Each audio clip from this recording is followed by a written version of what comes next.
You're the teacher responsible for the group of Spanish students. Yes. Allow me to introduce myself. I'm Chief Superintendent Slipper of Scotland Yard. Sit down. Thank you. What seems to be the problem? Well, I'm afraid we've got good reason to believe that one of your students was suspiciously interested in one of our exhibits, an etching by Goya, to be precise, which has subsequently disappeared. Well, I expect the students were just excited to see a Goya in the British Museum. They wouldn't have taken anything. I wouldn't worry about that. In any case, it's pretty impossible to think that they could take anything from a locked display cabinet, don't you think? Well, under ordinary circumstances, yes, but the cabinet had been left unlocked following a routine cleaning procedure. Well, I'll introduce you to the teachers that they've been working with, but I have to say that you're making a mistake. We're looking for a student with the following skill set. Firstly, a knowledge of art, so as to be able to choose a valuable piece. Secondly, someone with a keen mind and an eye for detail. Perhaps with a knowledge of architecture. Someone with an understanding of science or technology in order to understand how to remove the etching from the display case. Perhaps with some physical skills, so as to be able to hide the etching, possibly even distract the guards with some circus tricks. And the thief would be somebody who knows the museum well. If we're able to find the student who matches this description, I think we may well have found the culprit.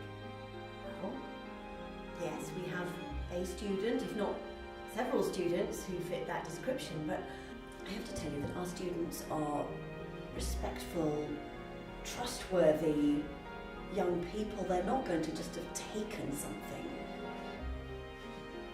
You better make sure you have an awful lot of evidence if you're going to think of making any arrests. It will ruin their lives. This is unbelievable. A Goya etching has disappeared from the British Museum, and they think that we did it.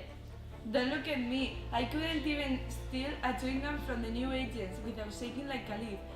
I can't do anything like that. We know you wouldn't have done it. Don't be ridiculous.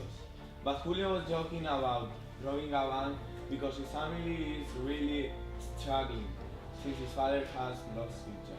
Yes, and they had to sell the house and everything. Things are awful for them. The kind of money he'd get if he sold that Goya would change their life. I bet it wasn't. This is serious. We'll have to persuade him to give it back. He won't be allowed to leave the country with a stolen artwork. I have an idea. You know that out there in front of Vacuna, the whole village stand together to protect the one who the police want to arrest. If we all say that we are all guilty, that we all stole it, they can do anything. They won't be able to arrest everybody. And in the meantime, we will convince Julio to return it. Right, so he wants me to identify a student, likely to know which artwork is the most valuable. Well, that is extremely difficult. Only someone with great knowledge and interest. Exactly. Whoever took the etching must have known that it was the most valuable piece of work in the cabinet. Well, I think we should take a look at this. Hello, today I am in the National Gallery to interview some Spanish students that are here. Hello. When was Lady Jane executed? Lady Jane was executed in 1554. When the artist did the paint? The artist painted this in 1833. Who are the other girls in the paint? They are Lady Jane's friends and they are upset for her. Why was Lady Jane executed? Because she was Protestant. Where? Was executed in Tower of London. Okay, and the last question. Why is she wearing a white dress? Because the artist wanted to give her importance and it makes her poor and innocent. Okay, thank you very much. I think we need to narrow our search. Do you think that this scaffolding is safe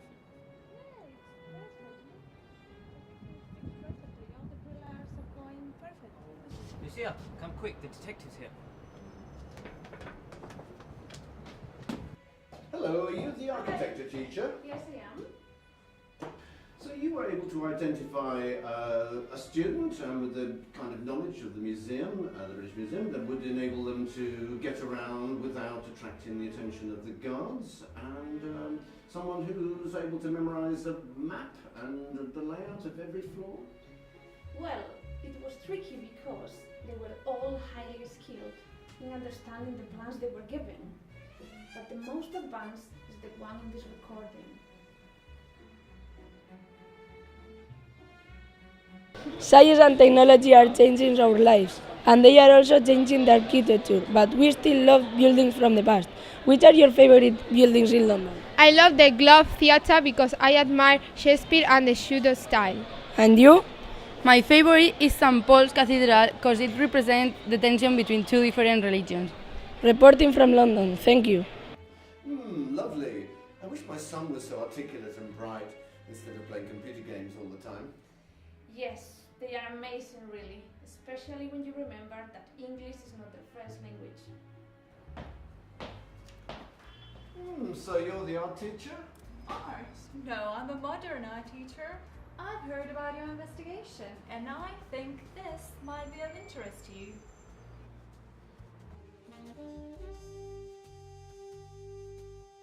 Hi, I'm in the Tate Modern Museum to interview that visitors. Hi. Hi. You know what you're wearing? Yes, this is my new top. But do you know what it means? I like it, a picture, and I bought it. I know it. It's a comic cartoon like Roy Lichtenstein's paintings. What do the paintings look like? He just take a picture and made it much bigger to make a painting. So the a teeny image looked huge and exciting. Size changes everything.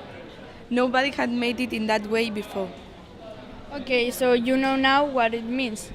I'm Andrea, reporting from the Tate Modern Museum in London. Thank you for watching.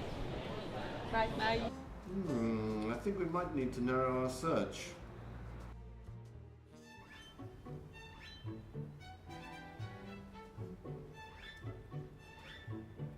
Oh my god, this mask is so scary.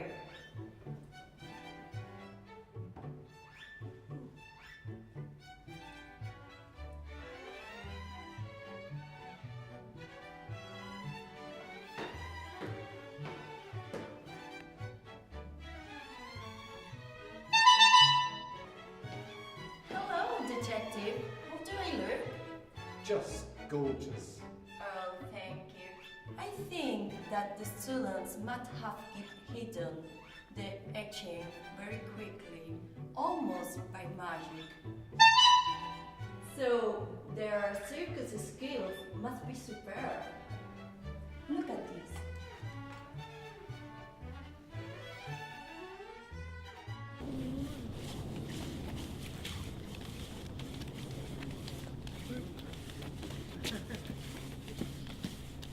I'm really keen to show you this recording. Very interesting, I'm sure you'll agree. Let's see.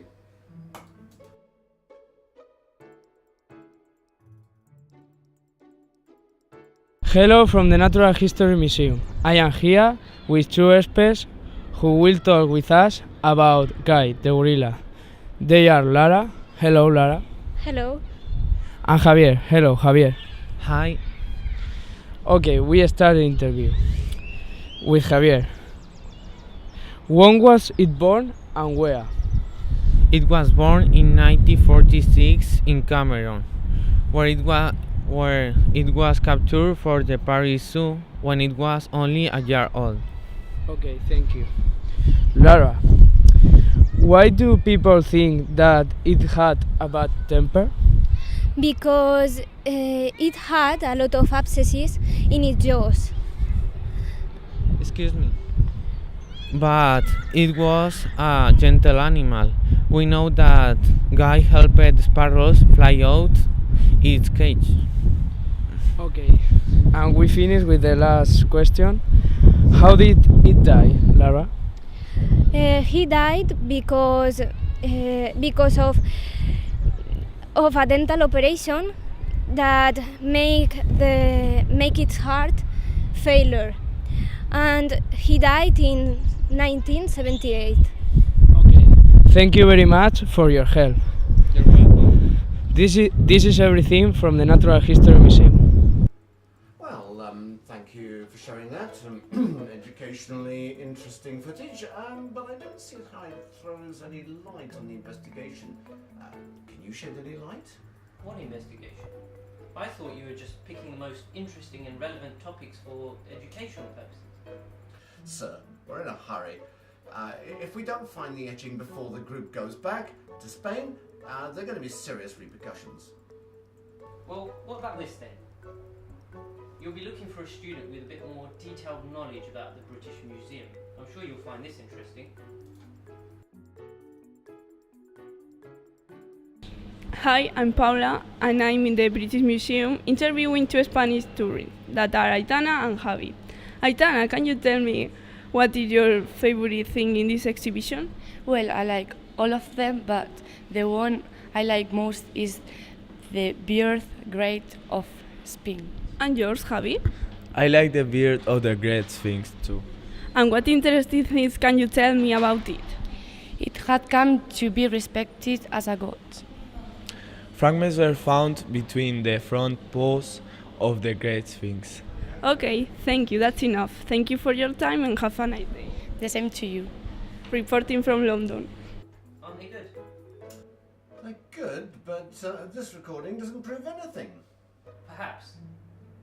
But you haven't seen evidence of their scientific skills yet. I don't know about in real life, but in films, thieves need to have some sort of understanding of science and technology to get around modern security. Have a look.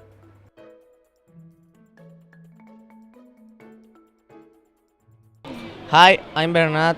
We are in London reporting from the Science Museum with Gadea. Hi, Gadea. Hi, Bernard. Could you tell us the most typically phobias in the people? Yes, of course. The most important is acrophobia, is a fear of heights. The second one is glossophobia, is like fear of speaking in public. And the last one is decidephobia, and it's fear of make decisions. Wow, they have very difficult names. Yes, it's true. Do you have any phobia? Yes, I have coimetrophobia. It is phobia to cemeteries. Pediophobia, I think, is where I'm phobious to dolls. Yes, I think I'm a bit scared of these things too. Okay, bye, reporting from London. You should see this. It's a recording made by the students in the hostel. We, the students, confess that altogether we stole the sleep or reason produces monster from the British Museum. I stole it. It was me. I am the thief. I did it, and I do it again. It was me, and I had to take it. I took it. We did it. Well, mystery solved. It would seem that we have the evidence now that all the students stole the etching together. Or not. Haven't you seen the news? It's amazing, really. It turns out that the etching had just drifted out of the open display cabinet. It's all over the papers. The cleaner sat down on one of those benches to have his lunch. What happened was he mistook the Goya etching for his brown paper sandwich bag. So he wrapped his sandwich in the etching, put the sandwich bag back in the cabinet, and then went about his business. So the etching's actually back. It's a little bit sandwich stained, but all's well that ends well.